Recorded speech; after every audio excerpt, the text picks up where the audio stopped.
Here, I've got a few interviews. This one is Bobby Robson. Now, one of my all-time favorite. Just he was magnificent. Carried himself really enthusiastically. But in this little segment, he talks about the regrets he had in his career, and I wanted to get your thoughts on.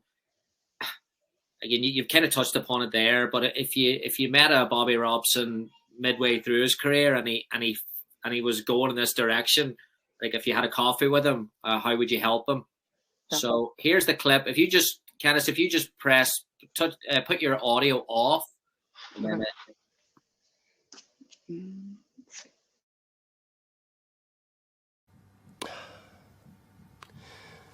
Are there any times when I don't like Bobby Robson? Just maybe I think when I spent maybe too much time at the club and I should have been home a bit earlier. I don't think my family have suffered, but they haven't seen enough of me and I haven't seen enough of them. And I didn't spend enough time with my 3 sons because the job was eating at me, and I regret that. In spite of loving the game dearly, immensely, I feel that I have been somewhat removed from my family, and I didn't give my family the time that most husbands do, I think. So my dad would say that Bobby Robson probably made 10 million. He's an accountant, so he would be like, when he made 10 million, Gary, his wife and kids would be happy. But that's not the main thing, is it? It's not. I mean, that's why, we just talked about the convention. Is the best part was the human interaction. And, why did he love the game so much? I would expect if you asked him, it has to do with like the players, right? And the people and bringing up that team. Relationships, a part of being a human is the relationships you get to build, that connection to someone. And I do feel like we have a responsibility, a part of this generation. We have listened to a lot of our mentors, our idols, who are saying this so frequently that they regret the time they didn't spend with family. That we are just nodding our head and going, yep, I feel ya. We're not actively making those conversations the priority. And what I feel like is that we are not accepting that coaching is a lifetime profession for all of us. It can be. It truly can be a lifetime profession if you choose to look at it in the things you choose to do and the time you spend in it as you're in it for the long run. And so boundaries. So like to me, when he said I stayed a little bit longer, I'd be looking and going, okay, why? Why did you stay a little bit longer? And I get that. I am the worst at like, I'll be home at 6:30 and I'm home at 7. You know why? Because I talk to players. I want to check in. I think that stuff is all valuable. But at any point I'd go, look at your schedule. Did you stay late today? Do you have to stay late tomorrow? Because if we look at that balance of time, we're looking to balance it at the end of the day. What did you do in the off seasons? And money is great. I'm looking and going, where can I take my family on the next vacation so we can get away from things? But that actual time, that connection with your family, if you're not budgeting it in, if you're not making up for it, if you miss a meeting in work, you reschedule, right? You would not. Why don't we reschedule the time with our family? Why? Like, why does that not become something of the way we think about our time? Is we have to prioritize it. And I would ask him is why you're staying after. What does it equate in the bigger picture for your athletes? Is it a dependence? Is it a need? Can you delegate? The same way that I talk to women at home that are like, I've got, so many things I'm doing at home and and I want to do this with my career and I want to do that. And I'm looking and going, what's your partner doing? Can they cook dinner 3 nights a week so you can spend another half hour to 45 minutes planning a session out or calling that player? So it happens on all sides, that when we stop and we look at what we actually want to have happen, which is the reflection piece, we don't want to dive into it. It takes too much time. It makes it feel like he just showed us that, like, really empathetic. I mean, that is Like that's somebody but I kind of want to hug him, like going, it's okay. Like it's okay. And I think the more you would come to your family and go, I've screwed this up, that probably would be the best starting spot.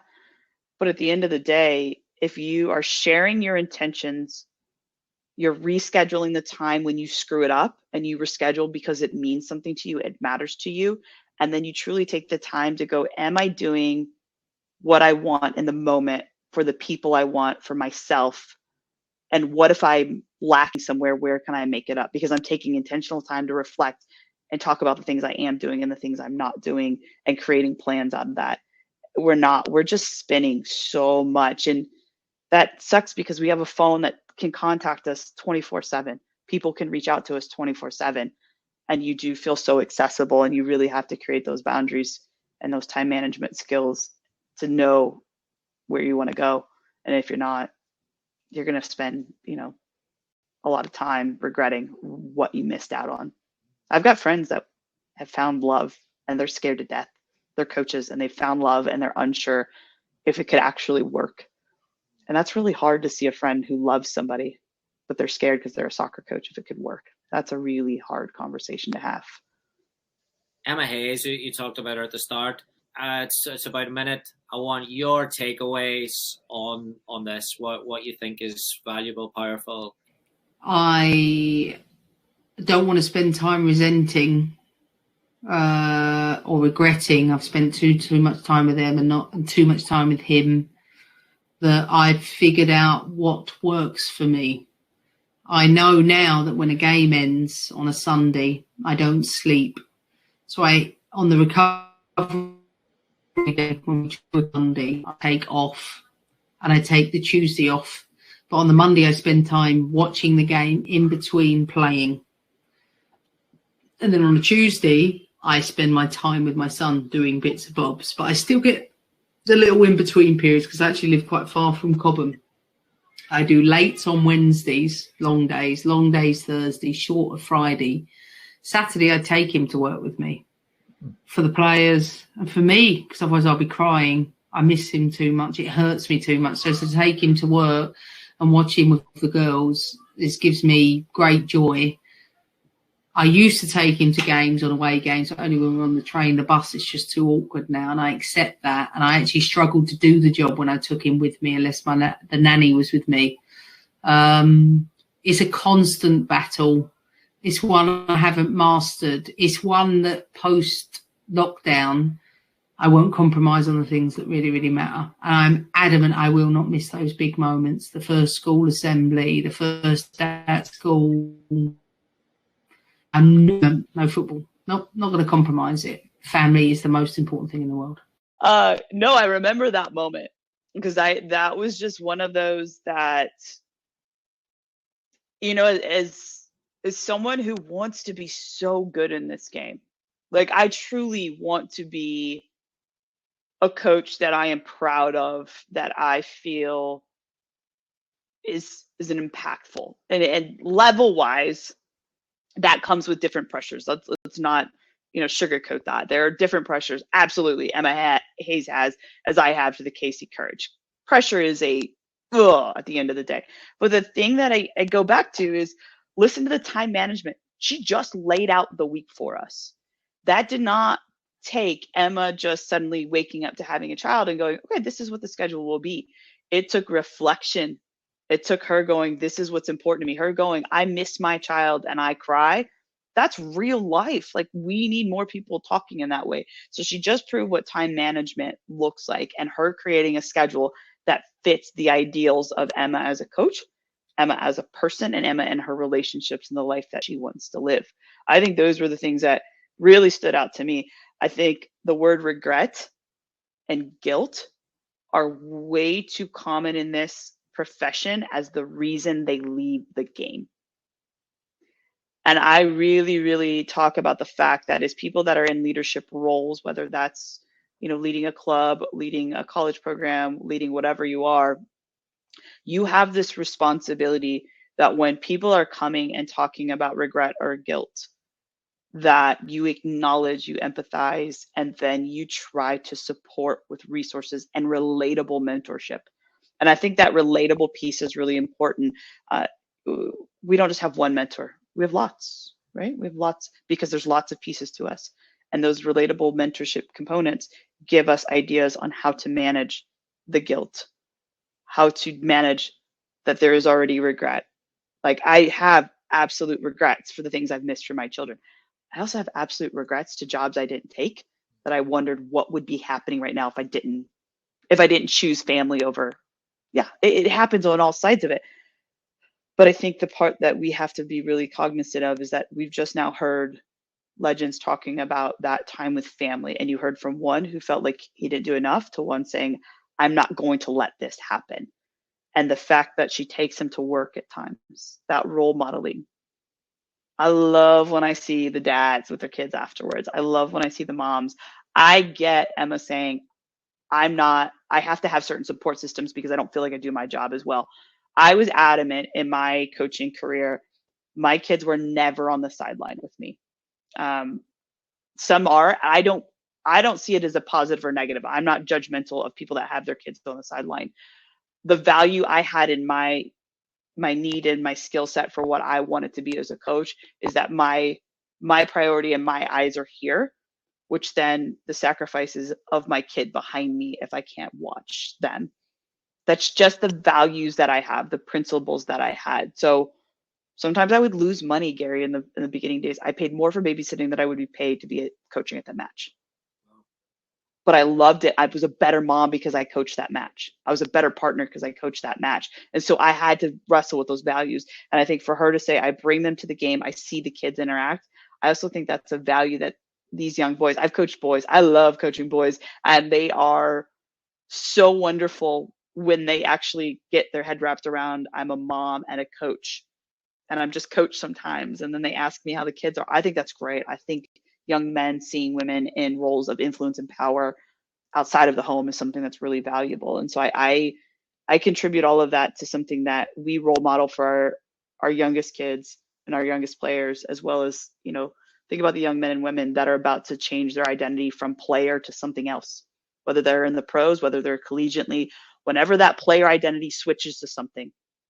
Can they have the confidence, the time management skills, the intent, the reflection process to go out and be better humans a lot faster than I was, maybe you as well, where it's like we took so long to figure this out because we didn't have intent, we didn't have time management in a way that was adult-like, and reflection was just, that's for like the therapist, like, no, that's real, that's real life, it has to happen. So I value what she said in that conversation, because for as little level I was at in comparison to Emma Hayes, so much truth was spoken and validated the ways I feel and the things I do to try to protect me and being in the long run. Brilliant. Last one then is Brendan Rodgers, and this is kind of along the line of not family and priorities, but happiness over success, choosing what path. So again, I'm going to let it run 1 minute and then just give me your thoughts and on what you think of it. The biggest thing you can have is happiness. Yep. And I mean that in a real way, because stability in your job, which is unheard of, I think, to south of the border, isn't it? Absolutely. It's very, very difficult. And for me, from being here, having the chance to look into it, it doesn't make me any less ambitious, but it's about what makes me happy as a coach and as a manager, and that's about developing players and winning matches in the preferred way of which I work. Now, I could leave Celtic and maybe double or triple my wages and go elsewhere, but it wouldn't guarantee me happiness, and I see now... Or success, more importantly. Yeah, absolutely. But for me, that comes as a consequence. If you're happy in your work and you get good energy, then hopefully you're going to be successful. All right, takeaways? Oh, there's a lot there. And I think, listen to the authentic comfort. Like when he's talking about this reflection of happiness and what he's doing and the person and the way he operates, like he's relaxed. Like I read body language. I try to watch it a lot when I'm talking to people that are thinking about their career field. And what are the jobs and the moments where they're so tense and you can just tell that whatever they're focused on is actually sucking energy instead of providing energy. That's a lot of times in their body language and how they approach those types of thoughts of what actually makes me happy. Now, my husband, every time I get offered a new job or an option to do something, and it's not a lot, but it comes along. Well, what will make you happy? And I'm like, stop asking me that question. It drives me nuts. But there's a lot to what will make you happy. And I think we are, by people of coaching nature, it's a lot of success. It's a lot result driven, right? And so I'm happiest when I'm winning is because I have a stability in my job. It can get me the next job. It can be, these things that will instill the result, will give me the happiness I acquire or I desire. And I think when we look at the sum of our experiences, I mean, Gary, what are the things that stand out the most? Is it the wins, or is it how you won? Is it the losses? Like what, like in your life and your span of coaching, the winning, the moment's great, but what about the people that surrounded it? The work that it took to get to that moment. Those are the things that actually are value, that actually bring the happiness.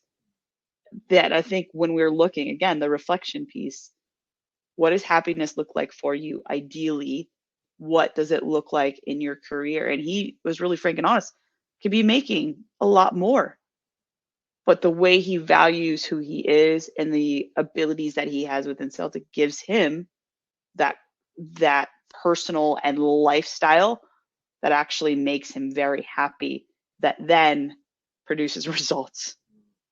And I think that's the part we're looking for, is we want the result, but we're not willing to look at all the components that are actually going to make that result happen. And we think the result will be the happiness when it's actually all these things that surround that end of the day result, because we don't remember. I don't remember half the scores of games I won that were big games. I remember them, but I don't. I remember the celebration, the dog piles. I remember, the first coaching championship I won in college. I remember looking at the staff and just being like, oh my God, we did it. Like, it's not the who scored. It was more about that collective sacrifice, that collective unit doing something that we had set out to do. And so it was the interactions, it's the work in progress. And so, young coaches I talk to a lot about, if you win that, if your record is that, will you be happy? And what if it's not? What if the result isn't that? Are you still happy? And if we can't ask that question enough and look into all the process pieces, I think we're really missing a big gap. And that's what I took away from him, is he's really process oriented, because he knows that gets him actually the results he's looking for from his team, from himself, and the life he wants to live.